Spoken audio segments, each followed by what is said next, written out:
Hey guys, Bjemson Darius, aka BJ here from Dear Dad Podcast. Now, when I started this podcast, I wanted a platform where I can record and upload my content very easily. I didn't want to go through any hoops to get my podcast out there. When I did start my podcast, I was on a different platform. But after I was introduced to Anchor not once, not twice, but over 3 times by my close friends, I decided to give Anchor a try. I must say, I absolutely love it.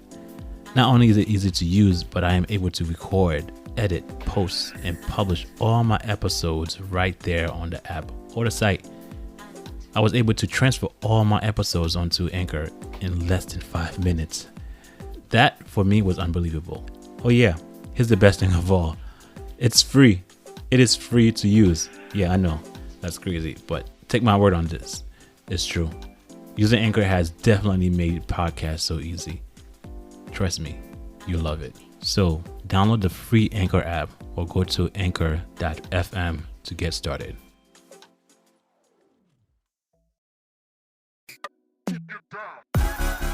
Hello, you beautiful people. Welcome to the Dear Dad Podcast, a platform where you can come and express yourself, whether through poetry, spoken words, essay, or simply a live conversation. This is all dad talk. I'm here for you. Let's go. Hello, beautiful people. Thank you for coming back to Dear Dad Podcast. Once again, my name is Bjemson Darius, a.k.a. BJ. And I am here today with another guest of mine. And this person is my sister. Ooh-wee. This is going to be quite interesting. I mean, I think she has her own perspective on it, her own twist on it. And this is going to be interesting. There's a lot of stuff that I haven't heard. There's a lot of stuff that I haven't heard from my end, and she's going to let it all out. So today, guys, I'm going to introduce you to my sister, Gaelle, Fabiola, Darius. Really? Yeah. Really? Yeah. You didn't even say my first name. Thank God. Okay. I didn't say your whole government name. I said partial of your government Yeah. name. Okay. Missing one name. You want to say? It's fine. It's I fine. can tell them you sure? No, it's okay. Okay. So, guys, again, this is Gaelle, Fabiola, blank, Darius. I'm not going to say the other names because that's her government name, and she might kill me afterwards because she is my sister. She's allowed to do that. Oh, So, guys, God. again, this is Gaelle. Darius. That's it. Yes. Gaelle Darius. Hello. Hello. Gaelle Darius, thy sister. So I'm going to ask you a question. I ask everybody, and I want you to elaborate and go as far as you want. All right? I want you to tell me, who is Gaelle? Who are you? Let me know and let us know who Gaelle is. Interesting. Who is Gaelle? Gaelle is a nurturer.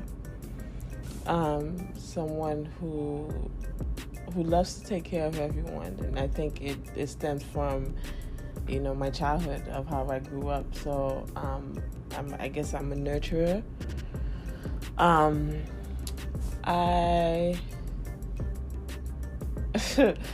don't know. I'm a loving person. I'm a caring person. I'm very selfless at times. I don't, especially when it comes to my family, there's nothing that my family would ask me that I wouldn't do. Because that's, at the end of the day, that's all I have. And because I'm so family oriented that from, the littlest of my niece to like the eldest of my nephew and my cousins and stuff like that, like if they need me today, if I can, I'll definitely drop whatever I'm doing to be there for them. So yeah, I'm the nurturer. I'm the mommy in every group that I've been. So I'm just that person, I guess. You're pretty much everybody's nanan. Yes, I'm everybody's godmother. That's who I am. So I know she's a little shy, but my sister's also a photographer. Yes, I'm a photographer. I do that. It's one of my side hustles. And I'm also an inspiring chef. I love to cook. It's my first love, my first passion. So if those who really know me, I'm constantly cooking. And if you're out there and you're hungry, just hit me up and I would gladly give you a plate of food to eat. So yes, that's who I am. Can she cook? Oh man. Okay. All right, Gaelle. We're gonna dive in a little bit deep. All right, so I'm gonna ask you some deep questions. So I want you to tell me about Dad. It's funny. I was having this conversation yesterday with a friend of mine, and I was telling him that I don't have any issues with my dad, but at the same time, I'm not one to call my dad and check up on him and stuff like that, and knowing that his health is not the best. But at the same time, if my siblings say we're gonna go see Dad, I'm down. You understand? Like, if I definitely can, I'll definitely go see him. My dad, to me, he's an awesome human being. And he's gone through so much in his life, but then at the same time, to be this my dad is very nonchalant, as far as he doesn't really let things bother him, and you can never see it in his face that something is bothering him like that. And if you see it, it usually is like, someone in the family died or whatever the situation is. But my dad is a very, very laid back person. All my sister-in-laws love my dad. They can sit and have conversation, crack jokes with my dad all the time. And that's just my parents in general. But that's who when it comes to, whenever I think of my dad, I think of my dad as just this very easygoing person, this very kind person. I don't think my dad has ever raised his voice. Right? Has he ever raised his voice? Not to me. I mean, I've gotten a couple of whoopings, but when I said couple, I said two. Literally. Yeah, one time he whooped me, but then he felt bad after that. But my dad never raised his voice. Hold on, time out. Dad whipped you one time? It wasn't like a whooping. He just like that one smack. Tapped you? Yeah. When was this? This was long. This is when we was on 94th Street. But yeah. So my dad, like I said, he's to me he's an awesome human being. But then at the same time, there are certain things about him, because from what I've learned within the last couple of years, because of his upbringing, it also allowed him to be an absentee father. So I guess, as time goes by, we probably get into that if you have any other questions. Yeah, of course. So what are some of the characteristics in Dad that you find in yourself? That's interesting. I don't know. I really don't know any other characters. I know that we are jokesters, and that's just the family in general.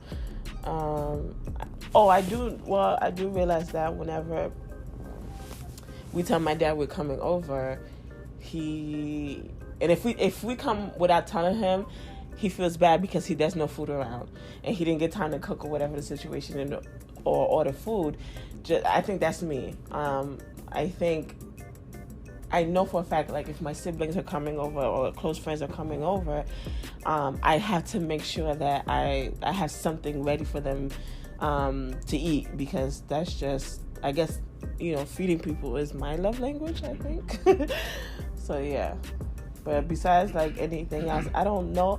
And I think it's because I've never really sat down with my dad and had a conversation of getting to know him as a human being, and him getting to know me as his daughter, and me as him as my father and stuff. Okay, so this question might be a little bit deep. So I know before I've mentioned, and I mention it now, the relationship with Dad and I was, I wouldn't say it was toxic. I wouldn't say it was bad. It's just that there was a lack of, like, he wasn't there, so therefore I couldn't rely on him for certain things. Like asking him for, like, money would have been an issue. Asking him to come to a basketball game was an issue because he wasn't there. Or just anything that his presence was needed, he wasn't there. So it was kind of problematic for me, from my perspective. So I want to just ask you, so how has the presence or the lack of the presence of Dad made an impact on your life? You can break that into two: his presence or lack of presence. Well, as far as lack of presence, where do we begin with that? Not until I got older and I went to therapy that I realized that I understood the whole phase of daddy issues, and the whole thing of she has daddy issues or all of that. My dad not being around was needed, obviously, but there are times where I would think about, what if he was around, would certain things have happened? Would my mom have struggled as much as she struggled? Would I have finished school at a proper time? I just felt like maybe if he was around, there's certain things that I struggle with, or I feel like I struggle with, that I would have gotten a better understanding. My dad not being around made me feel that whole daddy issues thing. It's just I whenever I start a relationship with someone and I'm dating someone, whatever, there's this attachment that I have where it's afraid of being alone and afraid of not having someone. When it comes to that figure, so I'm dating someone, and even if the relationship is not going right or whatever the situation is, I'm like, okay, well, no, I want to be able to stay. I want to feel loved by a man. And my dad wasn't around, and I never got that daddy, that father-daughter talk to make you feel like this is who you are. You're a princess. This is how you're supposed to look at yourself or whatever the situation. And I'm not saying that was his. What part? Yes, that is his job when you're raising. As a male figure, you're raising daughters and stuff like that. So for me, I just felt like, okay, my dad not being around. When it comes to me having a personal relationship with a man, there's things that I do lack. And then I took that. There were times, and this is in my adult years, pretty much in my 30s, that I felt, since my dad wasn't around, then maybe my oldest brothers, especially my eldest brother, I always felt like P should have stepped up and said, and took charge, where it's just like, nah, that's my sister. Like, this is how you should be treated. You're my sister. This is how I see you. Like, I think I never got those talks with the men in my family to understand my value. And I'm not saying you need someone to tell you what your value is, but then growing up how we grew up, I just felt like, okay, dad is not around, papa's not around, then it's up to it's up to Peggy, it's his job to like step in and do this and do that. But then for me, it was, again, because my dad wasn't around, because papa wasn't around, the role that I was taking on was, you became automatically the second mother. So it's like, mom is mom. I mean, mom is being mom and dad, and you're just, instead of being a child, you're being second mom. So dad is not around, papa's not around, and this is the consequence. Not even consequence, this is what you had to do. You are now, instead of being a child, you're no longer a child. You're just an adult, and you're taking into the actions of an adult at 10 years old, of being a second mother and helping raise your siblings. Yeah, I think so, because I think society has it where when a man, when father leaves the house and stuff like that, the next person in line is the oldest male in the house. So the oldest male in the house was, P. So you would think there were things that he should have stepped up as. But then also, I don't fault him. He's a kid. He got to live his life and stuff like that. So even yesterday when I was talking to my friend, I was telling him, I was just like, there are times where I feel like my mom and I should go to therapy, because that role that I was forced to take, again, it shaped and molded me to the person that I am today. But then at the same time, it's just, I was rushed to be an adult when it wasn't my time. I find it kind of interesting. I didn't have that perspective as far as our older brother being the next one online to be responsible. For me, I feel like that was a lot of pressure to put on him. Just from my point of view. I know dad had his role to play, and our older brother had a role to play as well. To put that much pressure on him, again, this is just my view of it, would have been not fair. And I'm pretty sure he had his own pressure that he had either got put on him, or because people might say something, or he didn't feel like he lived up to that role. I never really view it as that was his responsibility. I just knew as an older brother, I just know he just wanted to, I want him to take older brother roles, not my father role. So it was very different from my perspective of as far as my father not being here and my older brother being in charge. And secondly, you also said that you had to become an adult at a young age. And I do believe just about all of us fall into that role. It's because we didn't have our father into our lives. I mean, again, he was around. We see him, but he was not. He wasn't in the house. A dad. He wasn't a dad. He was a father, but he wasn't a dad. And that makes a big difference, and that play a big impact, play a big role. So all of us, I feel like we had to find a way to grow on our own. Granted, we help each other along the way.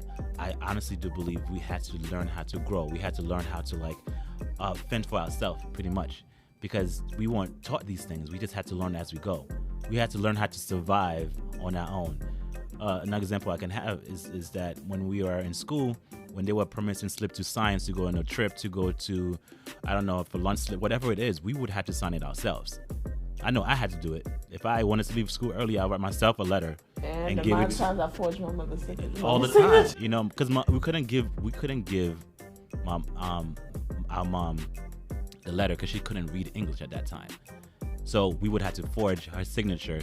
I'm not saying it's good, and I'm not saying you need to do that anyway. Everybody forged it. But that's what we had to do, because our mom didn't speak English, and for her to give our parents a permission slip to sign these stuff, it couldn't happen. And besides, whenever we had those slips, we had to do it ourselves. She was like, "Why don't you just sign it? Or why don't you just sign the application, bring it into class?" So we never had to we couldn't give our parents the permission slips. So I find that highly, highly, highly fascinating. Our brother could not be our father. He had his own idea. Not to say that's not correct. I just didn't view it as that. I didn't view it as our older brother to be the next one online to be responsible for it. And I know a few minutes ago, a few seconds ago, you were mentioning about your relationship. How has dating have an impact on you? Or because the lack of my father not being there, how has dating be different? How has it been different? Dating. Again, like I said earlier, I wish he was there, because there would be times where I would want his opinion. I always said if he was around, there are certain things that I tolerate in a relationship, and I tolerated in relationships that I wouldn't have tolerated if he was around. So my perspective on certain things, how I view relationships, there are a lot of times where I feel like if I could have that father-daughter relationship, definitely me in a relationship will be, a lot of things would just be very different.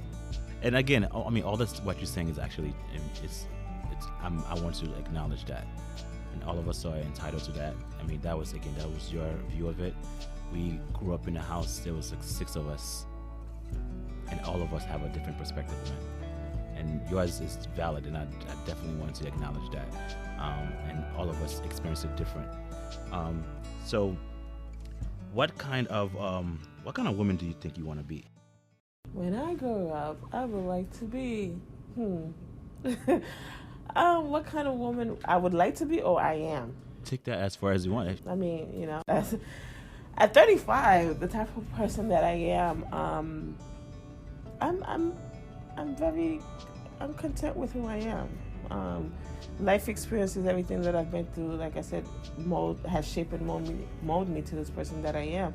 So to say that I would want it any different way to the person that I am, I don't know, because again, God allowed certain things to happen in my life for a certain reason. So all those things that has happened, again, it has shaped and molded me to the person that I am today. And that person, from the people that are in my life, the people that are very close to me, have expressed how much they appreciate me, how much they love and care for me, and all this extra stuff. So if I was anyone different, then I don't think, yeah, I don't think it would be okay. Yes, we are constantly evolving. So let's say 6 months from now, even a month from now, to a year or two from now, would I like certain things to be better? Yeah. Again, that's my job, and me and my God to have these things. Whatever happens next is supposed to happen. There was a time in my life where I felt like there was too much going on, too much pain for me, and I would always question God, like, why me, and stuff like that. And then you kind of get to a point of just being like, this is the life that was designed for you. On top of some of the choices you made, kind of allow those, allow your life to be this way. So, I love the person I am. I want to evolve and be better, as far as like for my family, for myself. I think that's the key thing. Is I need to be better for myself. I need to know how to say no. I need to know how to breathe. I need to always remember that I am human and I exist. And if I'm running on empty, then there's no way I can give back to the loved ones. So even to my loved ones, which is the hardest thing that is hard to do, is to say no to my family. But I need to have a borderline of just being able to say no, and self-care. Do a lot of self-care, because I felt like I neglected myself on so many levels. And to be honest, if I don't take care of myself, I don't see myself reaching certain goals. I don't see myself on this earth if I don't take care of myself, because I've neglected myself for so long. I'm going to take a step back for a little bit. I know before you were saying that there are still things right now that you are dealing with, a lot of what-if questions. What if you were here? What if you were there? What if your presence was there, and then I wouldn't be the person I am right now? Then I would finish my education. Then I would have a different view in the dating life. Is that a constant battle that you're going through right now, or you have come to terms with it? I think I've come to terms with it. I mean, for one, if you want to get a bachelor's, a master's, a PhD, again, it's never too late. You can always go back and stuff like that. But I think for myself, it's just what I had to tell, not even what I had to tell myself, what I came to the realization is that how my mental health has decreased. And for me to do certain things, again, like I said, it goes back to what I said, is I need to do a lot of self-care. So, yeah.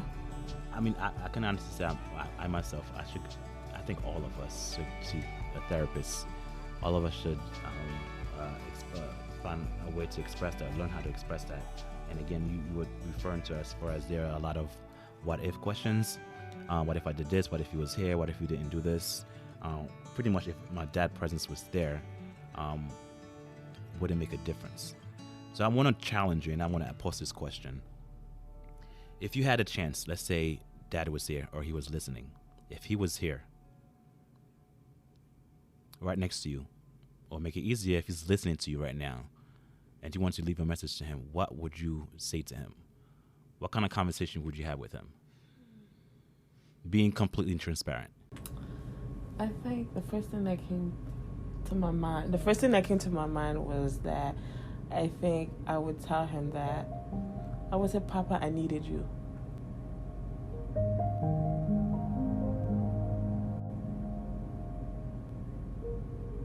I think that's something I would have definitely said, that I needed you, because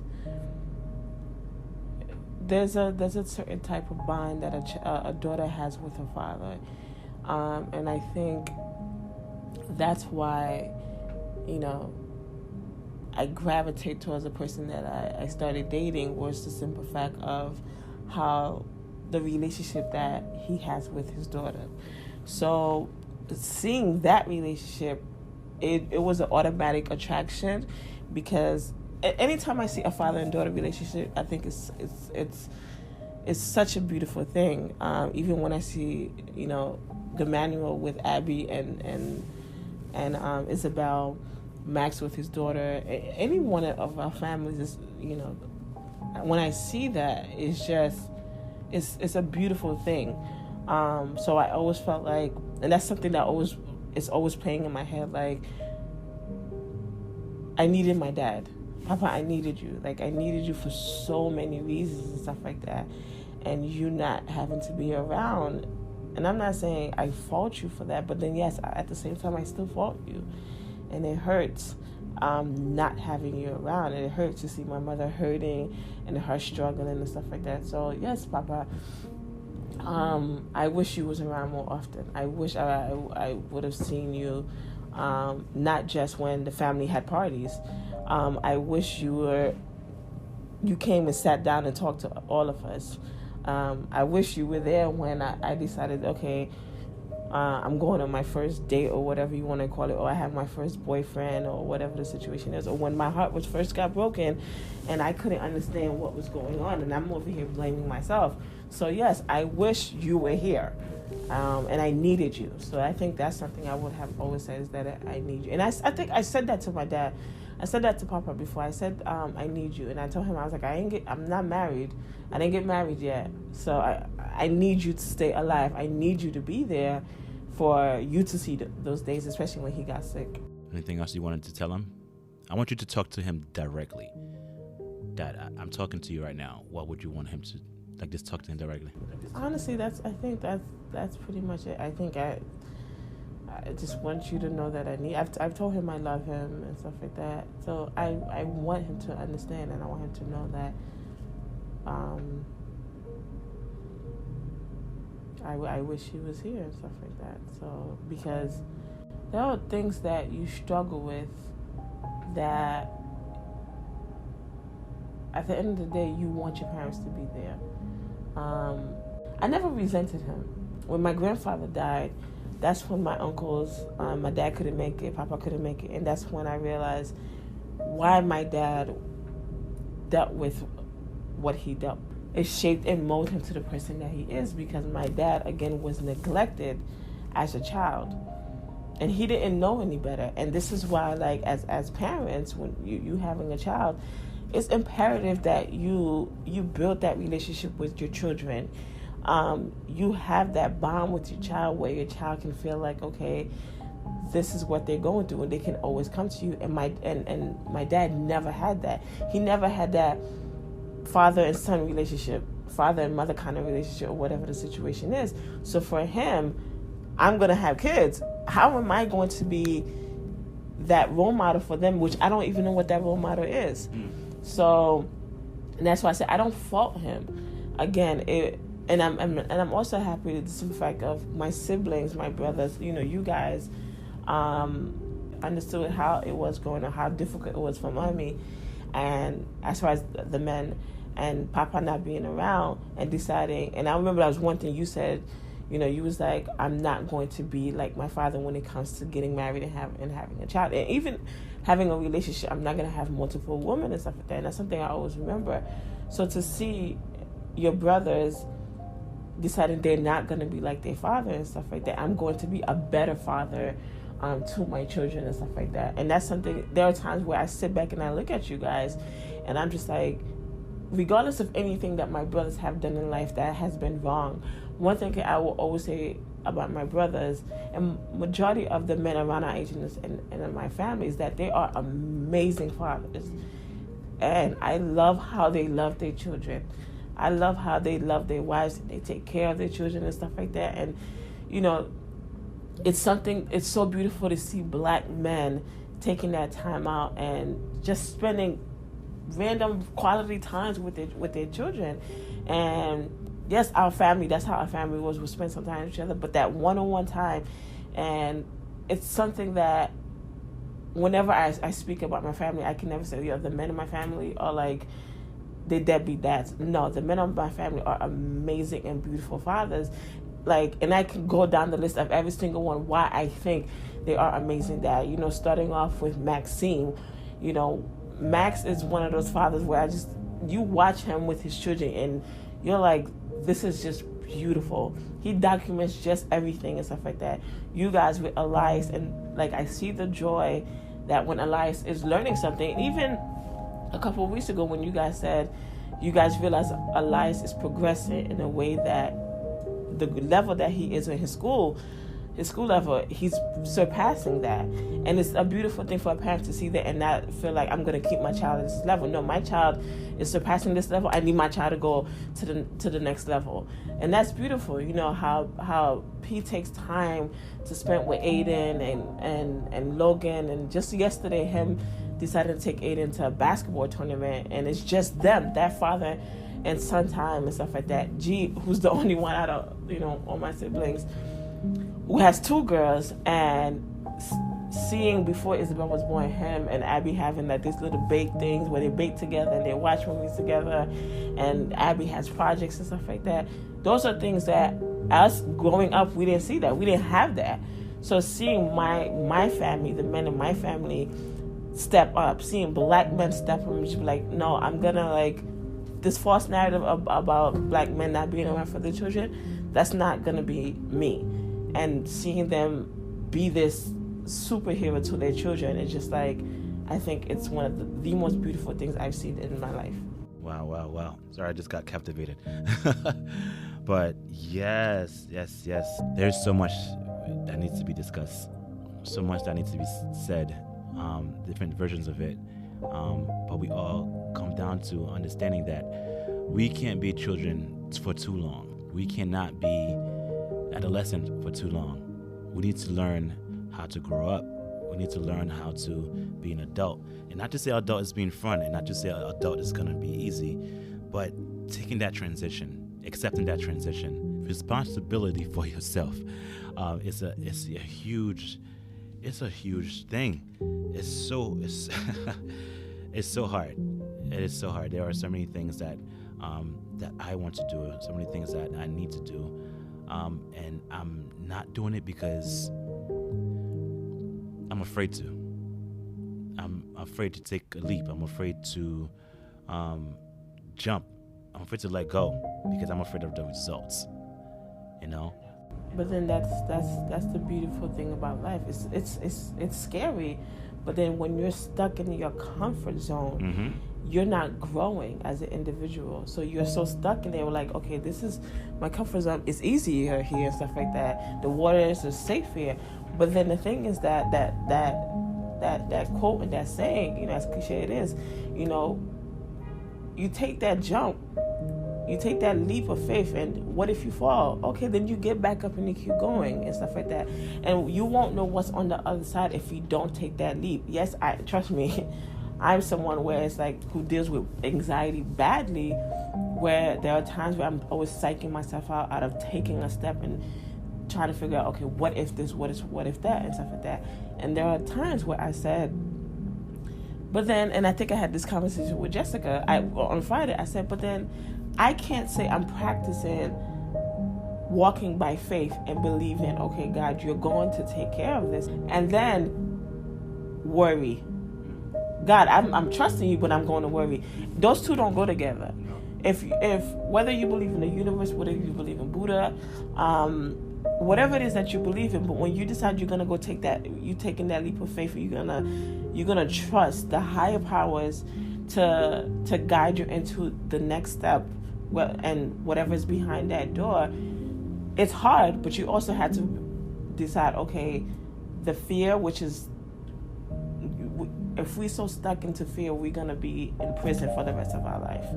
So my thing is just, like I said, I was telling Jessica, I was just like, I've gotten to a point of believing, every single day, every single morning, and every time I walk out the apartment, I'm always constantly talking. And like the neighbors will probably see me talking, but to me, my talking is me praying and saying, okay, God, this is who I'm praying for. This is what I'm praying for.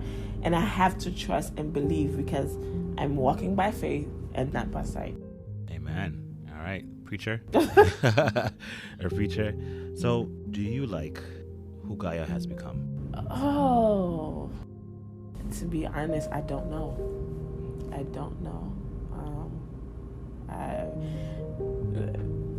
I'm not saying it's the wrong person to like quote, but Wendy Williams said that she's constantly saying, I don't know who this person I've become, but I love this person, and which is such, at the same time, I think it's a really big thing to say, because when you look back in your life and everything that you've overcome, good, bad, and whatnot, and to sit at a certain age and just be like, I like this person that I've become, or I don't like this person that I've become.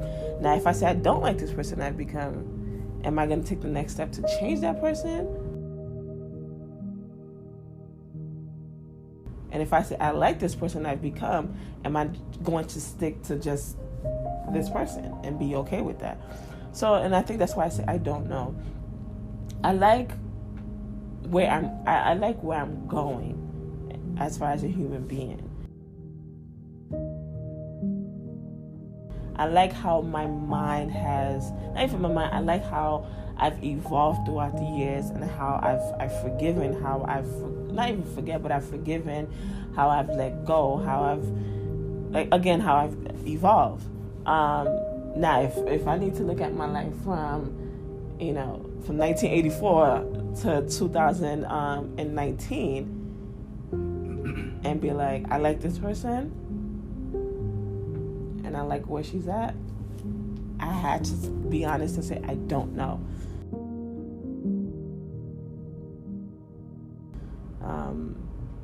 Are you taking steps to loving Gaelle? On a daily basis.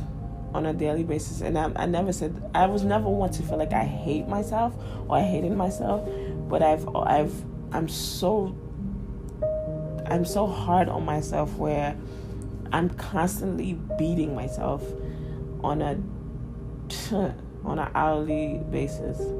And then there are things that I do that makes me feel, I guess the word is validated by others, so that it's not wanting, but it's my way of getting some form of appreciation from others, because I've always felt like that I'm not to say I'm not appreciated, but I always felt like I'm not someone who will be missed. I'm not someone where, and I said this earlier, I said, there are times where I look at my siblings where I'm just like, their fathers and their mothers, and, their life is, not comparing the life, but I'm the creative crazy one. And how I live my life compared to them, I'm like, something, and this is to show you how extreme my mind is on a daily basis, something that I don't share with my family, which is bad. I think, like, I've been thinking, and I don't know if it's the season of depression or whatever the situation is, I've been thinking, if something happens to me, how would my family know? Would they, again, for anyone who is listening, I apologize, but this is the extreme that my mind thinks, and my therapist has told me, like, I need to, when I get to those thoughts, I need to not snap out of it, but when I'm slowly getting to the thoughts, kind of pull myself out and stuff like that. But I think about my family would had to like find a way to break in the door, and then they'll find me dead, and it'll be 3-4 days later, because the reality is, and that's the thing, when you deal with mental health, people see it as you have a huge family, you have good friends that you're really close with and stuff, that people you stay in constant contact and communication with. But for me, there are a lot of times I feel alone.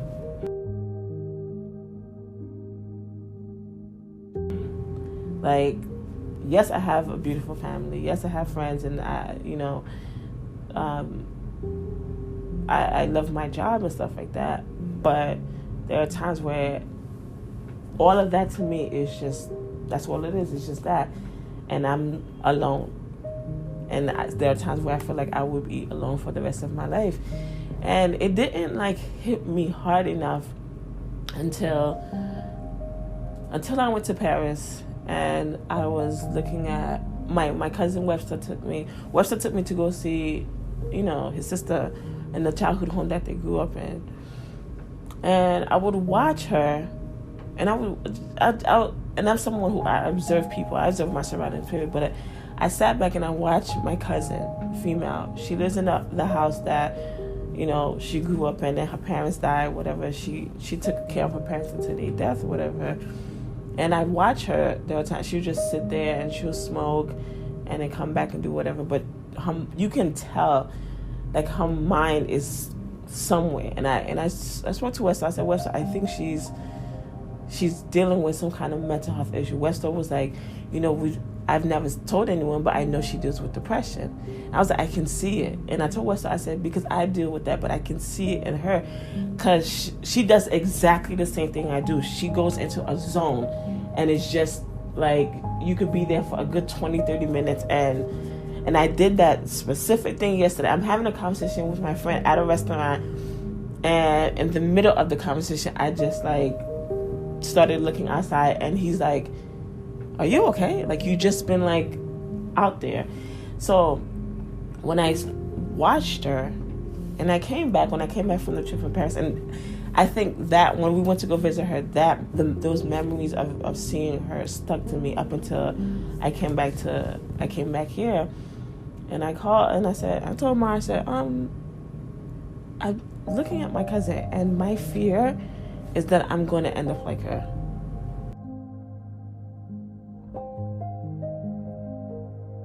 She loved her nieces and nephews. You guys know how much I adore my nieces and nephews. But then at the same time, she lives alone. No husband, no kids. And I'm like, I live alone too. And even if I didn't live alone, let's say I live with mommy, mommy goes, God forbid mommy passed or whatever.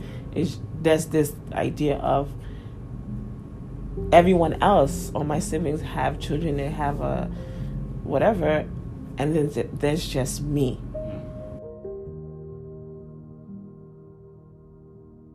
So when Webster told me that she had a stroke, and she was in the house by herself, and I called mommy, and I told mommy, I was like, Yulene had a stroke and whatever, and she called Webster to tell Webster, this is what's going on. And lucky for him, he called the ambulance or whatever the situation is. And my mommy said, that's the fear I have, is the fact of living alone. People won't know if something happens and stuff like that. So for me, that's when not even a wake up call. That's when I was just like, oh my God. And I remember I cried, and I cried at her house that night. And I was just like, what if that is my life?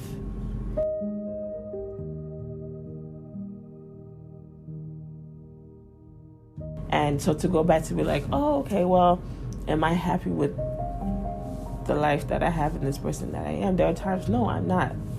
And there are times where I'm just like, I'm content and stuff like that. So, and I know it stems from my mental health, because it took so long for me to like attack it, and even now there are times where it's just, like I said, like I feel alone. So Yeah. So I'm gonna ask you. I don't know if I asked you before. I'm gonna ask you again. Do you love Gaelle? If you don't love Gaelle, are we taking some step to love Gaelle? At times I love myself, and at times I love myself. But then at the same time, it's not at times I hate myself. No, I can never say that. And there are times where I'm like, yo, you made it. You did this by yourself, and you did that. You didn't have anyone to help you, or whatever the situation. And there are times where I'm struggling and I can't say anything. And I had this conversation with a friend of mine. I said, I never want my family to see me as a failure, because I always felt like I never fully accomplished certain things in my life. And because, you grew up in a Haitian household or whatever the situation is, there's this stigma where you gotta be married and have children at a certain age. And then when you look at it, you're like, I'm 35 years old. And I'm like, if anything else that goes wrong, it's me showing that I am I don't have my stuff together, and I'm a disappointment to my family. To ask for help is something that I hate. I hate doing. There was even earlier this week or last week, I was talking to Peggy, and I was telling him certain things about the apartment, whatever. He was like, "Why you never say anything?" And that's the problem for me. The littlest of things to mention, whether I need help or not, I'm afraid to ask. And even mommy called me and was like, "Okay, Peggy told me this and Peggy told me that," and automatically there's this like little girl, that vision where this little girl is like is shrink in a corner. And I'm like, I've disappointed my mom, I've disappointed my brother, disappointed my family, and stuff like that. Because when I look at my siblings, especially, I just see them thriving. I see them living their life and stuff like that. So for myself, I'm just here and I'm alone.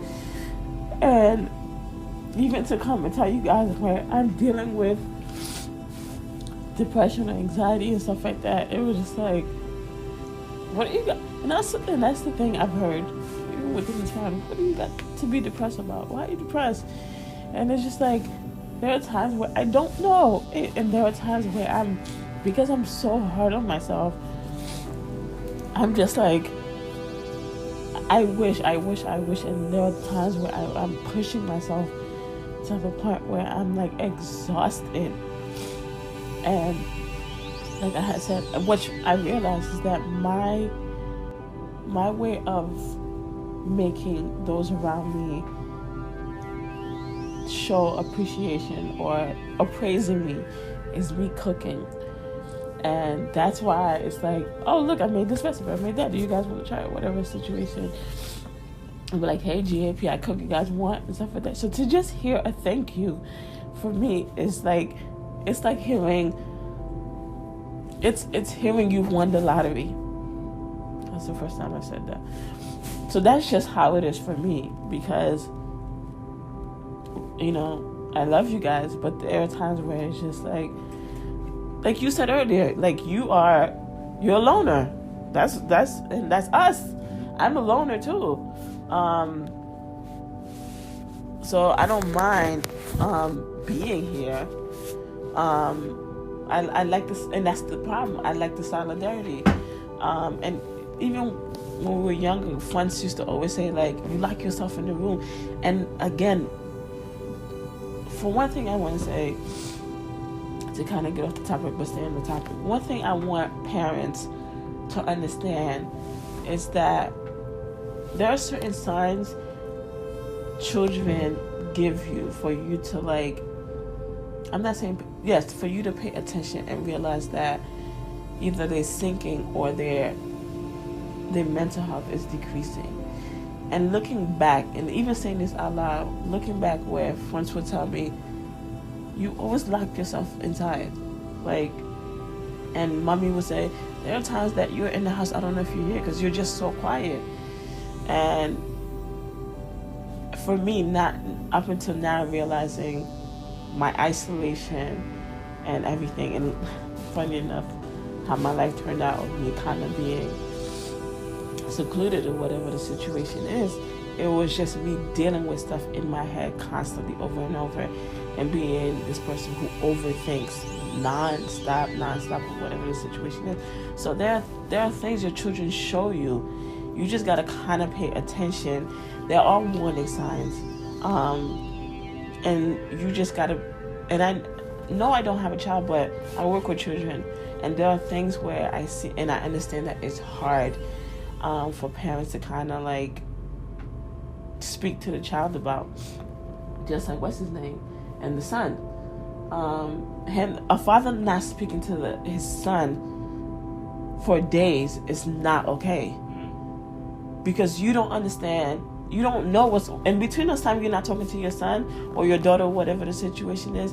There are things that a main thing that could be going on in a child's mind, and they could be doing outside of the house that you won't know. And shutting them out is not okay. Whenever you shut out a child, and I realize that with my students, when they do something they're not supposed to do, and I'm telling them, you don't do this or whatever the situation is, my students have a tendency, especially with me, and my co-teachers would tell me, like, you're their second mother, and even their parents would tell me, I don't know how you do it, like, they adore you. Even when they do something bad and they see in my face that I'm not okay with it, they come and try to hug me, and if I say no, I'm not your friend right now, you see what it does to them. One student, what she does, she'll go lay on the floor until I come and get her.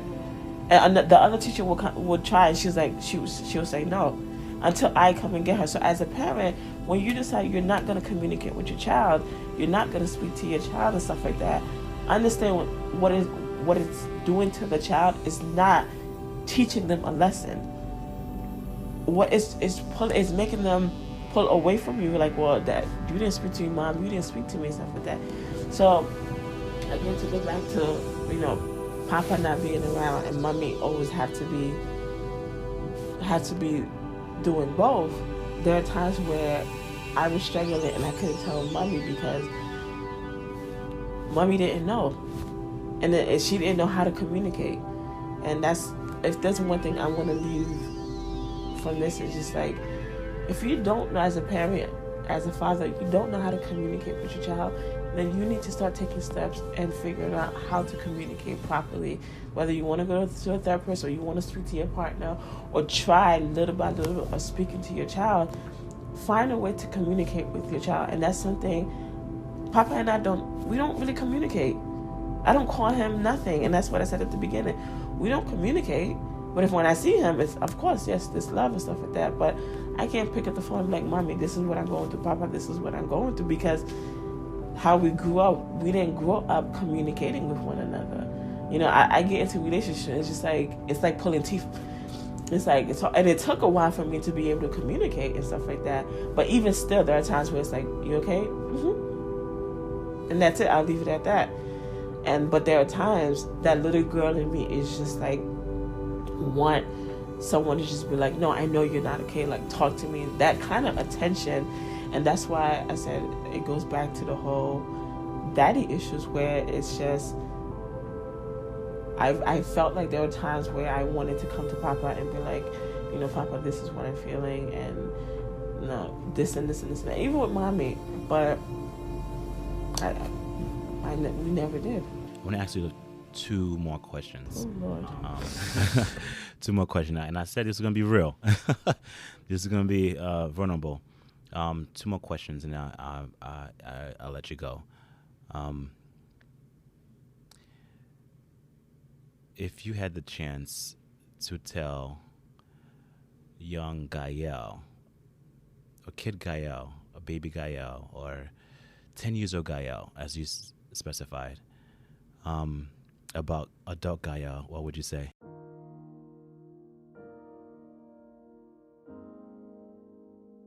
Oh, wow. That's a serious question. What would I... 35-year-old Gaelle would tell the 6-year-old Gaelle? What would I tell? Like, okay, I would tell her,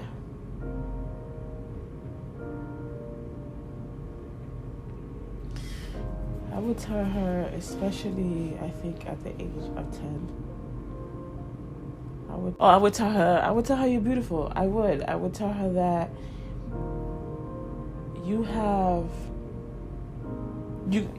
I would tell her you're beautiful, and you're gonna grow up to be this amazing. Like, I can big up myself. This amazing auntie to a bunch of beautiful little rugrats, who adore you and stuff like that. From the very first one,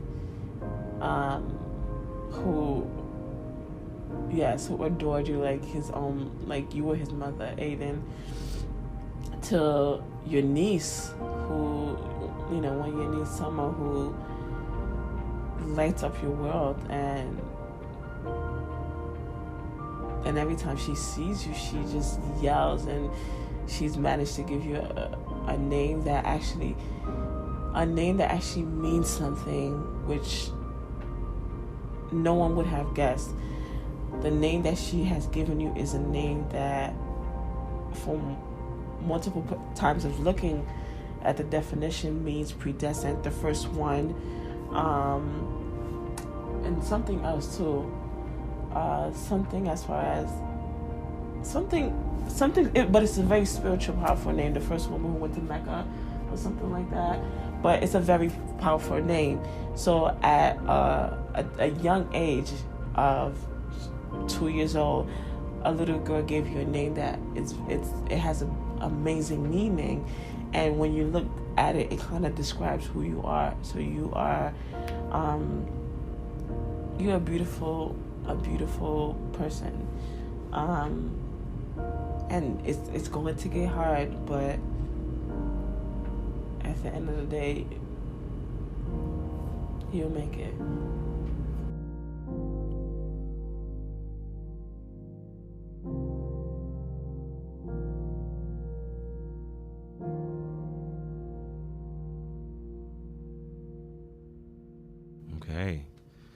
Okay. All right. I'm going to ask him one more question, and I'm just going to wrap it up. So what would you want the dads, father figures out there to know? Communicate with your children. Communicate with your sons. Black fathers, communicate with your sons. Communicate with your daughters. Let them know that this world wasn't designed for them. But then that doesn't mean that they can't or they won't excel to be better than you. And that's parents' usual goals, is just, I want my child to excel and surpass the person that I am when I had them, or the person that I am now. And even if they don't meet your level of expectation, don't love them any less. Support your kids. Even if your child tells you, okay, I want to be a model, or I want to travel around the world learning about the ecosystem, learning about animals, learning about saving this planet, support your children's dream. Encourage them. Let them know their history, their real history. They come from royalty. And there's nothing that they can't do. That's something I definitely want, because the narrative that we have for African American families, for Black fathers, is disgusting. And there are so many men that I know that don't fit that narrative, and it's our job to put it out there. And as females also, it's our job to big up a Black man, big up a man who is doing his job as a father. And there are times where we're so stuck in this mindset, well, that is his job. He's doing it right. He's doing a good job. And then as moms and aunts and whatnot, let your husbands or the dads in your life know how happy you are, and how proud you are of them, of being a good dad. And if you feel like there's certain things they're lacking, then again, sit down and have that conversation with them. Don't yell at them. Just sit down and have a conversation with them. But I always say, like, always big up the men in your life.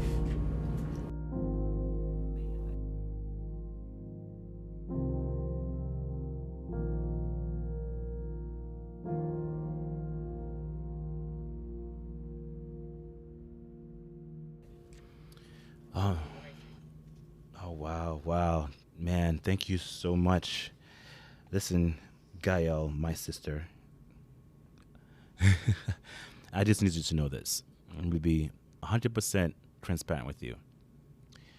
You are loved and cherished more than a lot of people that I know. And I'm talking about from immediate to extended. You are loved so deeply. And it's because you love hard. It's because you give a lot. The person that you have become to the person that you were is just short of amazing. I'm trying to find the perfect words to describe you. The person that you are, and I don't know if I've said it before or I told you this before, and I'm going to tell you now. Because of who you are, helped me to become who I am. I know before you mentioned that you had to be a mother at an early age. I learned how to love through you. I learned how to respect a woman through you. I knew how to be catered to.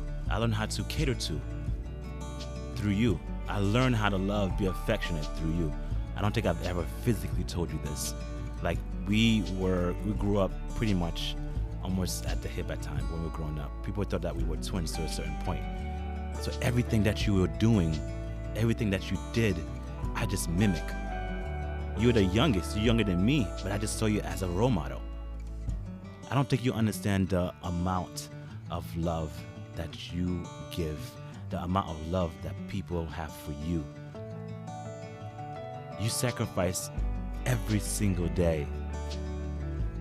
And we see that. And I am apologizing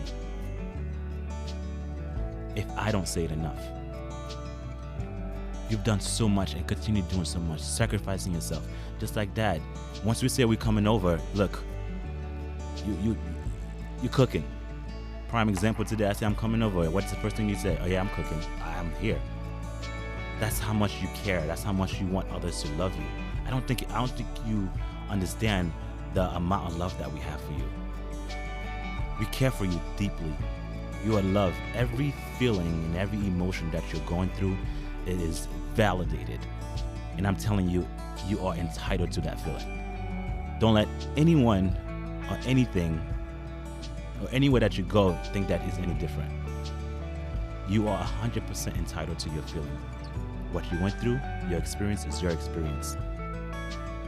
There are a lot of us that went through hardship, but the focus is on what are we doing with ourselves now.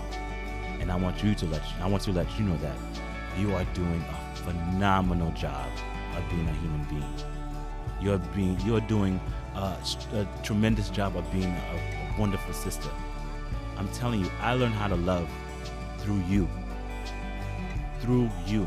The reason why I'm with my wife right now is because of you. So many reasons that I am who I am, I can honestly say it's because of you. So I just want you to plug that into your head every single day. That we care about you.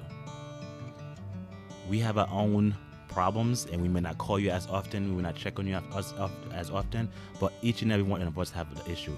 This is to let you know that you are loved. I don't doubt that I'm not loved and stuff like that, and I get it. And I was thinking the other day, and I was just like, oh my God, it's rare to hear people say that. I was like, but I adore my sister-in-law. It's like, I could be on the phone with Jessica for like an hour, and I don't FaceTime nobody. And she FaceTimes everybody. I don't FaceTime nobody. So I told her I'm gonna call her, and I FaceTime and I call her, and we're sitting here having a conversation and stuff like that.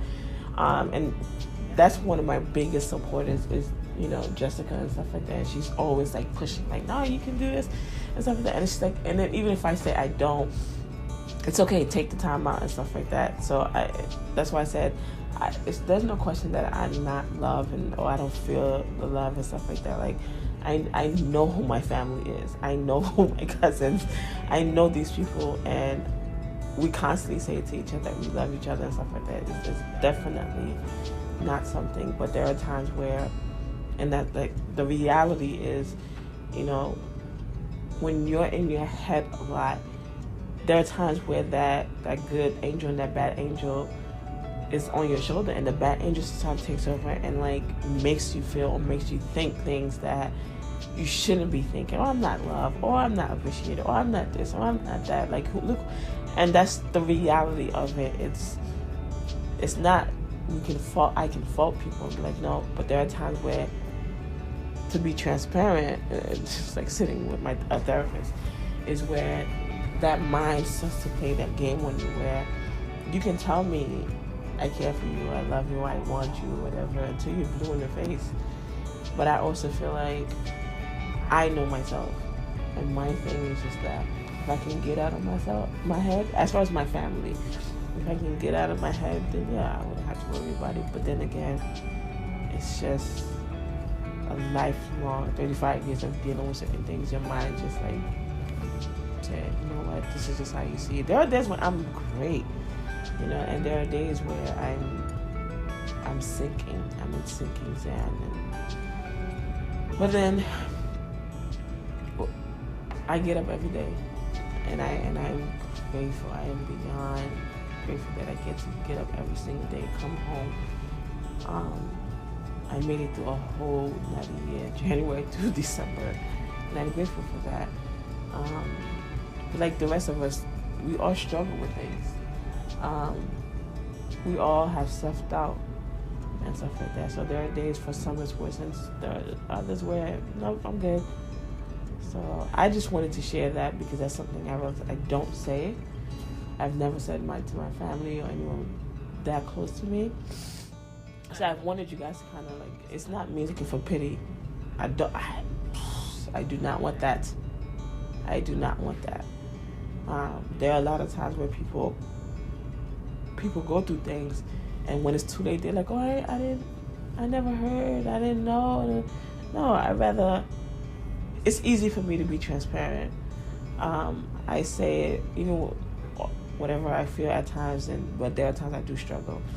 But I have no problem being transparent, and I want people to understand this is the reality of how people deal with certain things. As far as the whole Dear Dad podcast, there are times where I want to call out. I want to call Papa and talk to him, and I want to have that father-daughter relationship. And I'm just like... What is the challenge for you? Is that something that you want to work towards? Or do you want to work towards having a relationship, an actual relationship with Dad? He do want a relationship with us. I think he doesn't know how. So I think it's up to us to take that step. Just like when I told him the other day that I loved him, it's just me taking that step. It's not something that he did. I think we had to change that narrative again and change the mind frame. Sometimes pretty much we had to reschool our own parents. Yes, definitely. And that's the other thing too. Fathers, tell your children you love them. Because we grew up not hearing I love you. That was one thing we grew up not hearing I love you, and even to hear my dad say, it's like, huh? To hear my mom say, it's like, what? But you know your parents love you. So tell your children you love them. Please tell your children you love them. If nothing else, tell your children you love them. Man, I told you guys in the beginning this might be a tearjerker. There was a couple of tears that was dropped. Sorry, guys. Sorry. There's no need for apologies. I mean, it's just being vulnerable, being open towards that.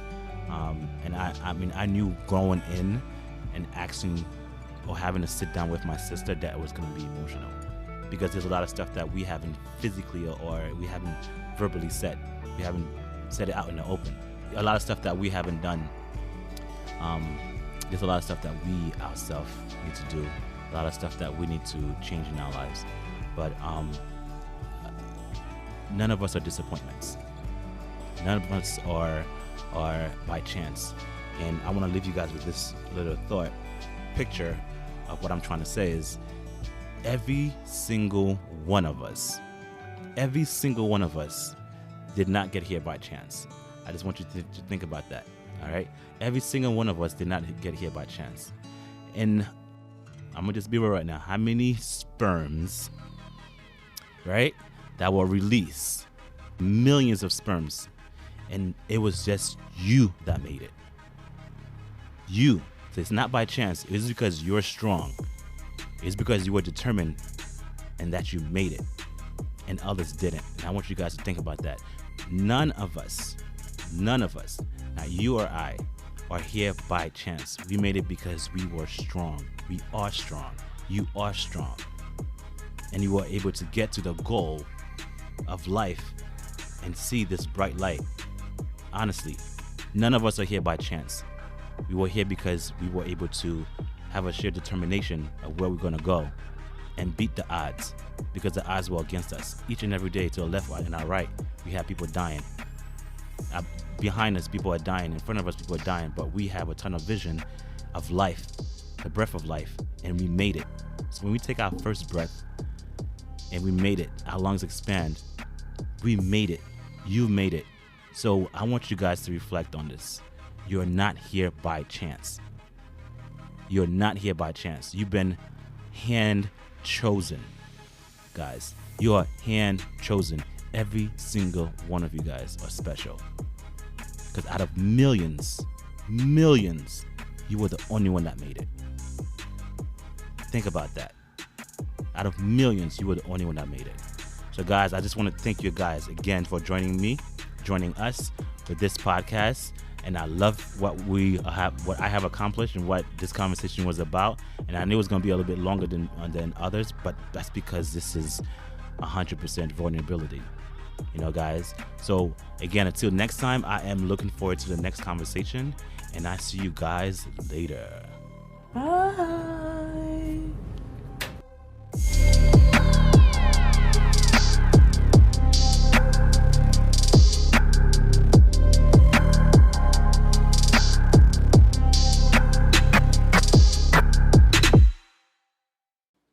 And now, a moment with the family. It's tied. It's tied. 33.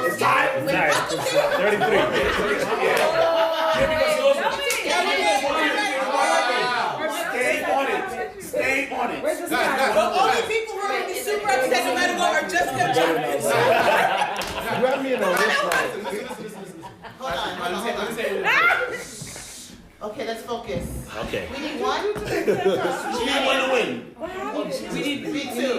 No, we need one. It's tied. Because she knows. Whoever's the lead for this one is It's 33 ties, so whoever gets next Yeah, so we get it, one we win. Okay. Life goes on. No, we need one. All right, guys. Stop taking videos. Ready? Stop taking videos. Go.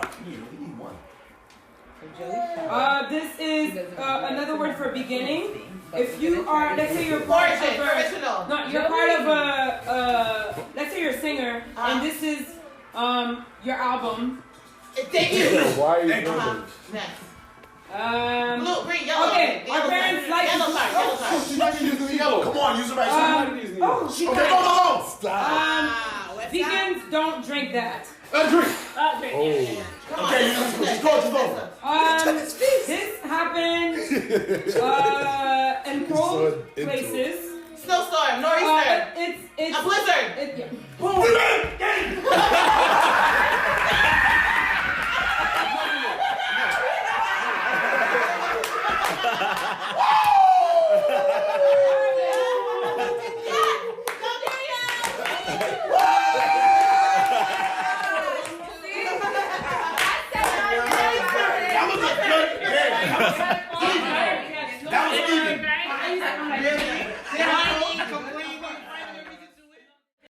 Okay, guys, if you want to keep up or listen to more of this podcast, you can go to Google Play, Stitcher, Apple, and Spotify, and of course on social media as far as Instagram. Catch you later.